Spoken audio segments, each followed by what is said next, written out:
Hi, my name's Shauna Roberts. I'm a licensed marriage, family, and therapist, and I'm co founder of Bridges Counseling Center, located in Roseville, which is in Northern California. And we are proud network partners with Addo Recovery, Bloom for Women, Path for Men, and Domani for Grief. Today, I'm going to be answering a series of questions submitted by the larger Domani for Grief community. I'd like to say that the questions that were submitted are excellent questions. I couldn't have handpicked them any better myself.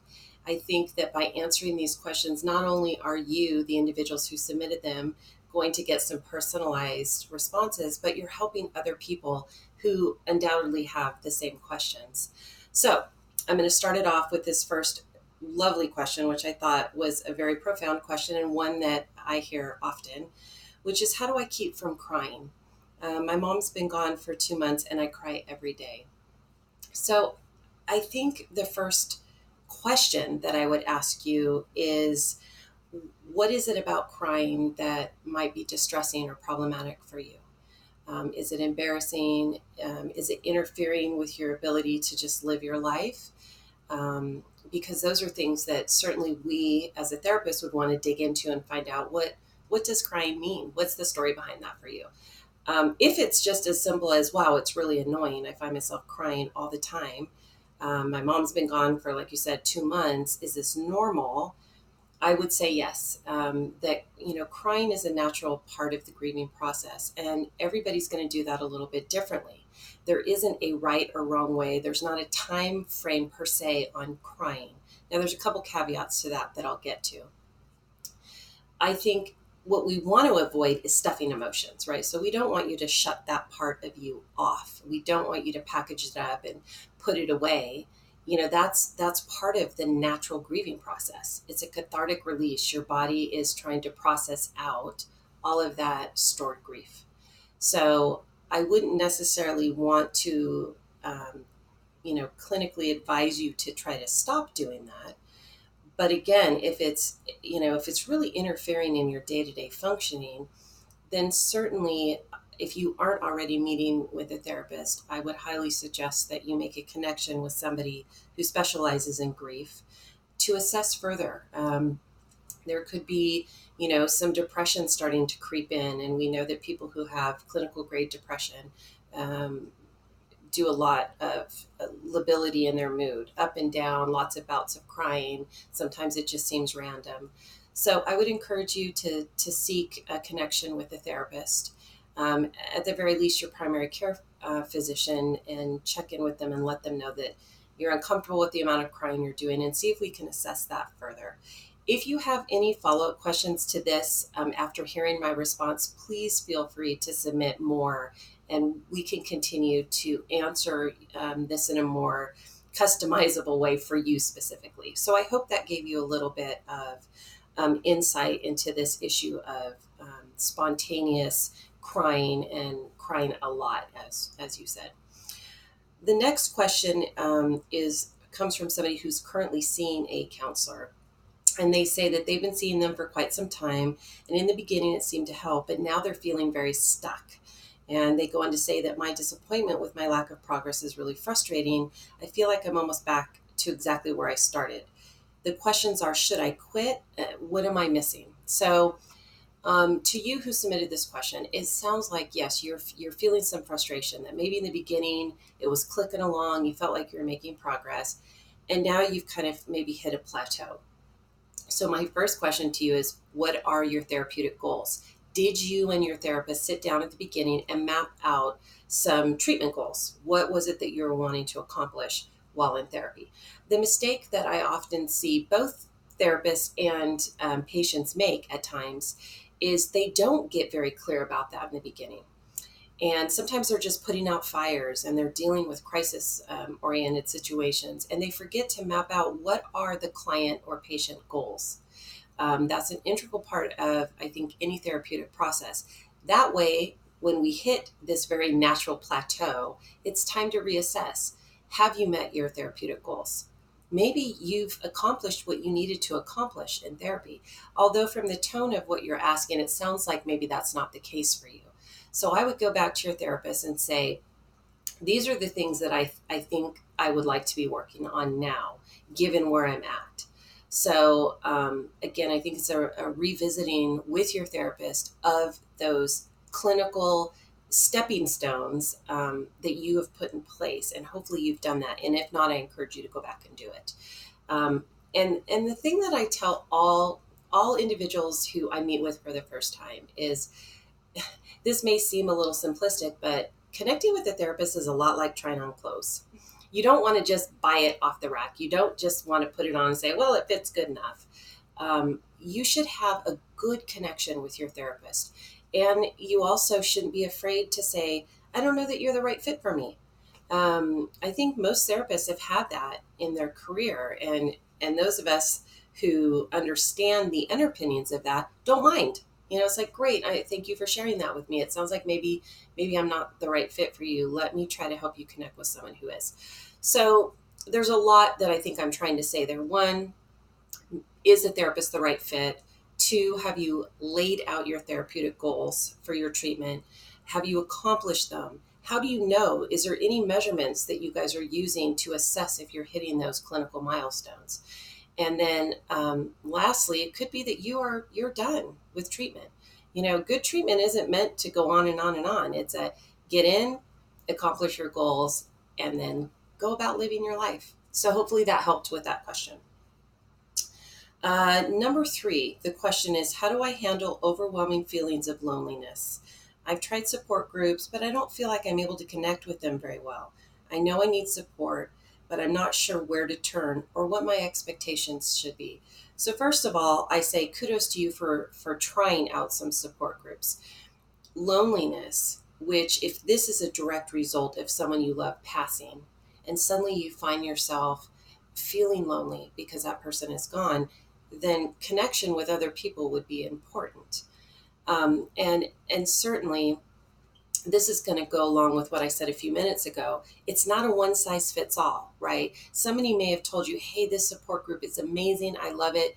You go, you're like, I don't see what the big deal is. I don't feel connection here. I always say, give it one, at least 2 to 3 times. And if by the third time in that group, you're like, I am just not connecting, then that's not the right group for you.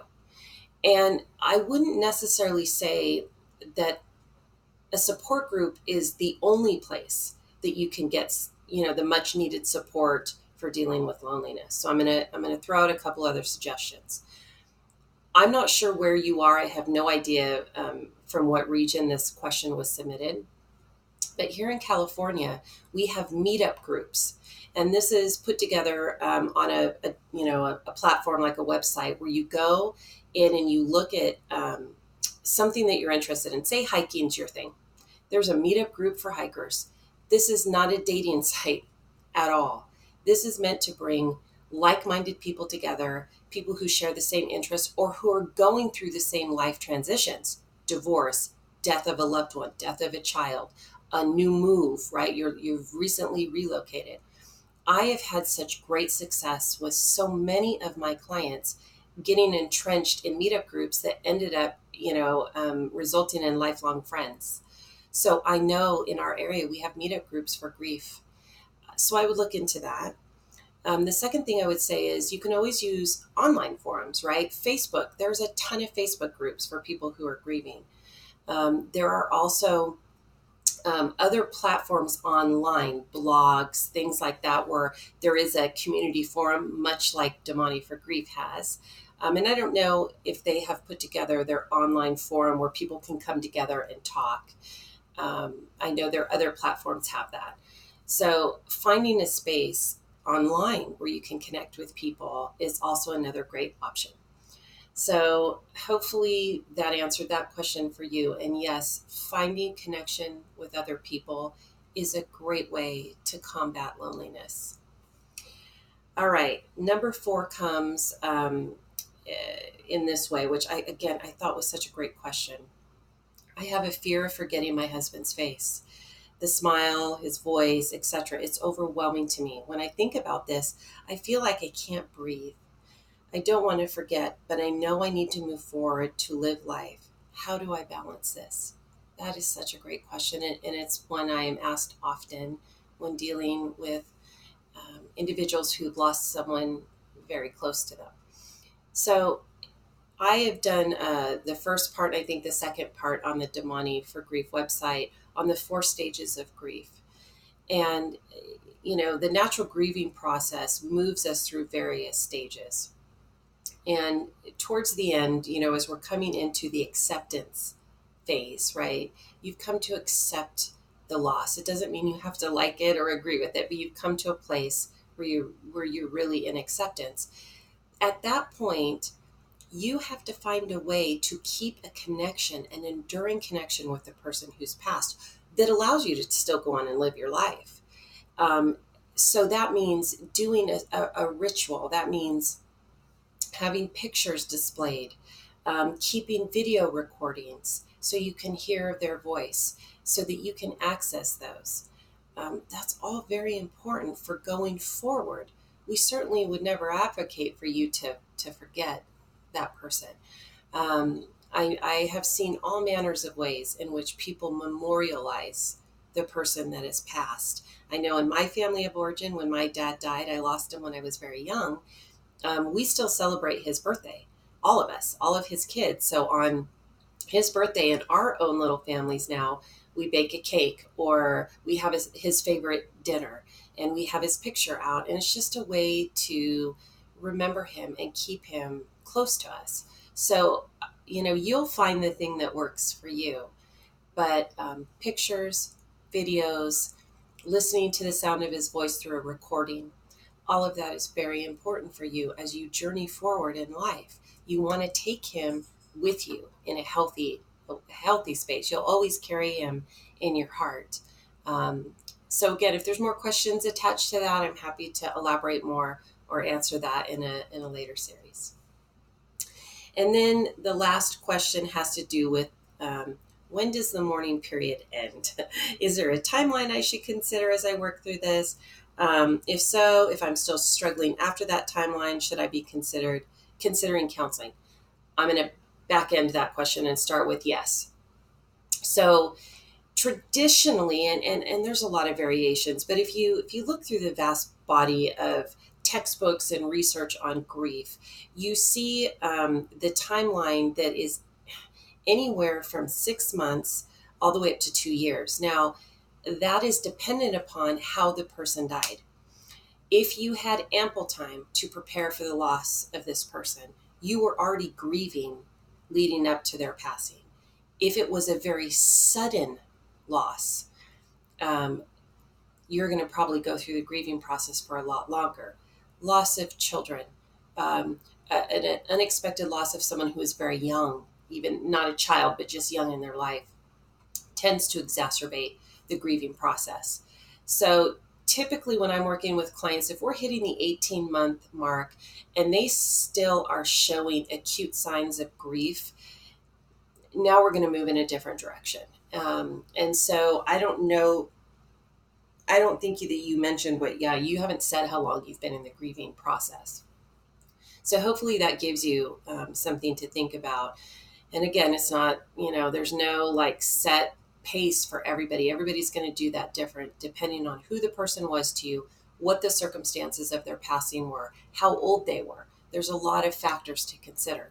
So I hope that helps answer that for you. It's interesting. A lot of the people that I work with in the grief realm tend to come to me after they've kind of been at it for a while and they're starting to feel like, wow, I think I should be farther along. I'm starting to feel a little stuck. And I use the 4 tasks of grieving model to try to move people through, making sure that they're not getting stuck. There should be a natural flow forward. Sometimes people tend to get stuck in one task or another. And then therapeutically, that's when we as clinicians can get in there and help you get unstuck and move forward. So I hope that those answered your questions. Certainly, they're just a little foray into some of this. I think we could spend an awful lot of time digging deep into each of these issues. And again, I encourage you to follow up. If you felt like I didn't answer exactly what you're looking for, re-ask the question and resubmit it, and I'll be happy to answer that along with my other colleagues. I think you will be seeing lots of us who are affiliated with Addo, Bloom, Path, and Damani on here answering these questions. So again, it was a privilege. Thank you so much for allowing me to spend some time with you today answering these questions. And I look forward to the next time. Bye-bye.